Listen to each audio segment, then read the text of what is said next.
I'm Evan Thomason for This Week in Santa Clarita. Right now, I am joined with Jeff Barber, Arts and Events Supervisor for the City of Santa Clarita. Jeff, one of the things that you do is you oversee a lot of the city's public art exhibitions, and one of those exhibitions is right here at the Westfield Valencia Town Center's Town Center Art Space. So can you talk about, kind of the history of the art space, what it means for the community? Sure.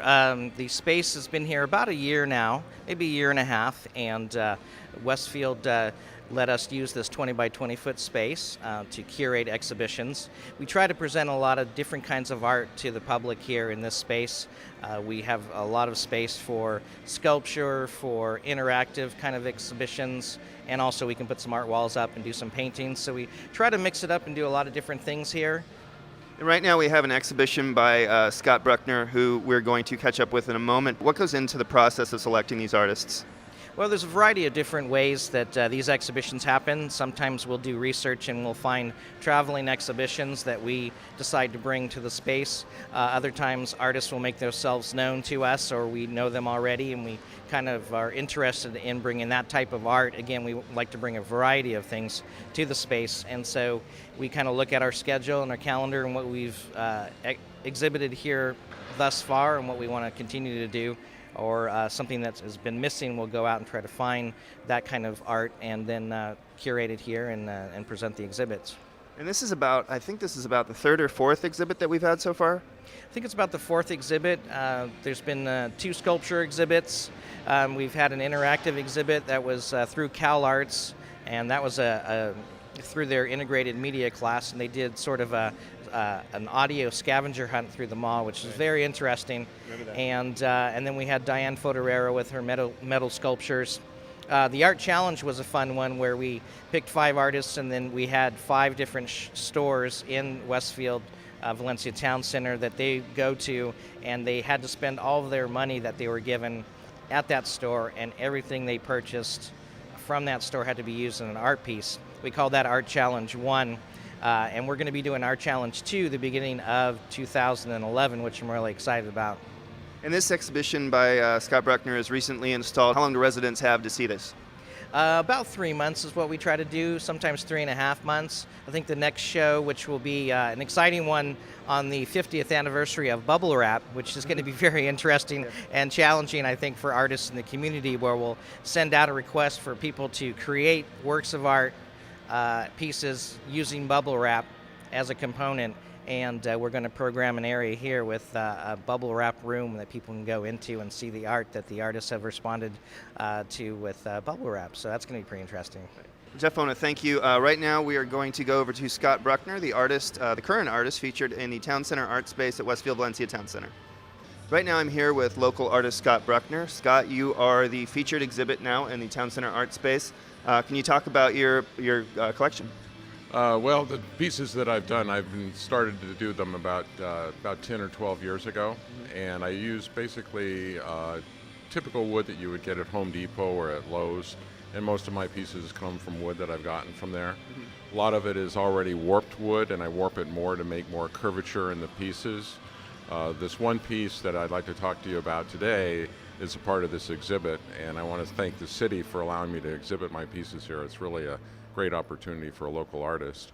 Is this piece called 13. 13 pieces is actually, I cut each individual piece with a point on the end of it, and then started to put the pieces together, kind of like a puzzle for an artist. That was a real challenge, building something from the floor up using all these individual pieces that I had cut out. The reason it's called 13 pieces is actually I cut out 13 pieces but only used 12.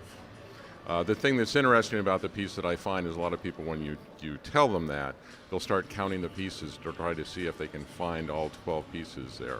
So that was a fun piece to build, and it was kind of a challenge, as is any piece of artwork that I do, because you're kind of starting from an idea that you have in your head and trying to bring it together into a visual piece of work. And this this style of art would be called found art? A lot of it is. As I'm evolving actually with my work, some of it is going into more finished pieces, because I find that it's better to have a finished piece of work people want to have in their home, and that's what I'm shooting for. You'll see in this exhibit today, I have 4 pieces. One of them is probably one of the rougher pieces I've ever done, which is one of my older pieces. It actually has color in it, which I find a lot of women like. And then some of the... I'm sorry, that would be the one on the far end, or? Right, the one in the far end that has blue, red, and yellow in it, as well as the natural wood. One of the reasons I went into sculpture rather than painting was because I found early on that I'm partially colorblind, so I can't really tell the difference in shades between colors. So that's caused me to go into something more structural, and that's why I ended up being a sculptor. And there's a lot of lines in this, and a lot of visual texture. There's an integration also of stained glass I see in one of the pieces.